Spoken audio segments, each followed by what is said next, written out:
I'm good. Good. How are you? I'm doing well. Alright, you're looking real great today. I like the outfit. Alright, it's formal day? Yeah. Like the tie. Good effort there. Alright.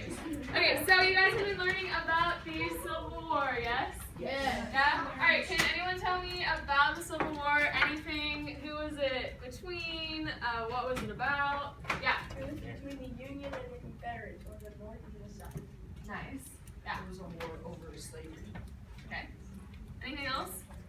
How about when did it start? Does anyone know? Yeah. It was in 1861. Yep. Nice. Alright, does anyone know who was the president at this time? Yeah. Abraham Lincoln. Nice. Does anyone know anything about Abraham Lincoln? Yeah. He was tall and he had a lot of kids that died Alright, yeah. in their Can I say childhood. the Confederates president? Yeah. Jefferson Davis. Nice. Okay, so she said, I don't know if you heard, the Confederate president was Jefferson Davis. Alright, so today we're going to be talking about Abraham Lincoln and his Emancipation Proclamation. Alright, so just a little bit of background.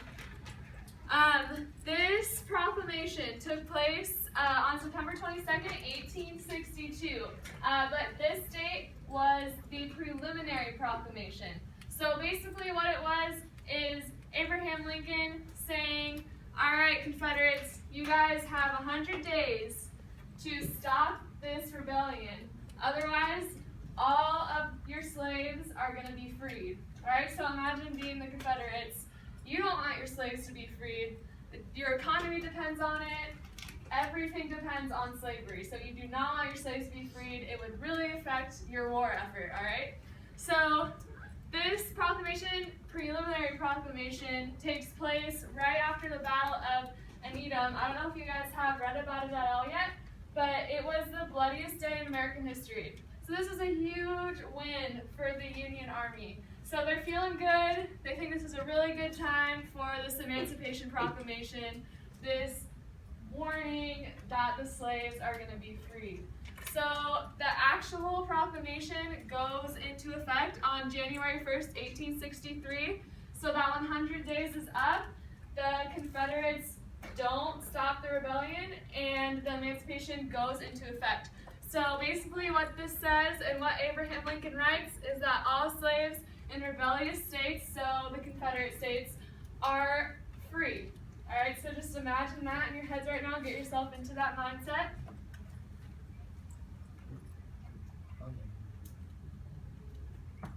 Alright, so just a little bit of definitions here. So emancipation means a deliverance from slavery or servitude, or restoration to liberty, so freedom almost.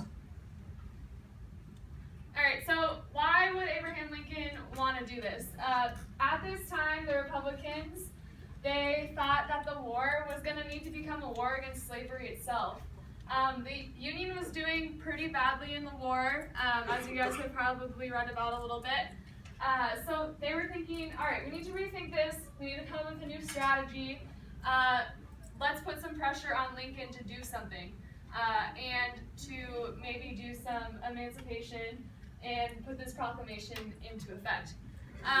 So they also knew that this war would really weaken the Confederacy because, like I kind of talked about earlier, I mean, imagine all of the slaves being freed in these states. They're going to lose their labor force, they're going to lose the main factor in their economy, and it's going to be hard for them to continue in the war, right?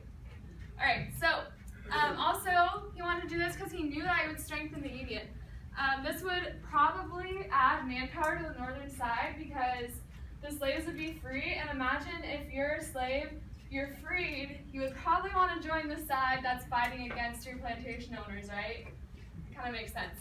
Alright, also, so yes, Abraham Lincoln was a great guy, and he did have great morals, and yes, he did not like slavery, but that was not the main reason that this Emancipation Proclamation went into effect. This was purely a strategic thing, and yes, Abraham Lincoln, great guy, I'm not saying that, but at this time, the Union, they needed to rethink their strategy. So that's why it went into effect. Alright, so I'm going to show you guys this video. It's from the movie Lincoln, which was in about 2010 or 11. I don't know if, you guys seen it? Yeah? Alright, so it's a really great movie. I just want to warn you guys, there's going to be a little bit of profanity. Let's be mature about it. This is just a really great portrayal of the time and how the Emancipation Proclamation went into effect. So the video is basically going to show you guys Abraham Lincoln. He's going to be talking to his cabinet about why the Emancipation Proclamation needs to go into effect. So if you could, Members profanity. Well,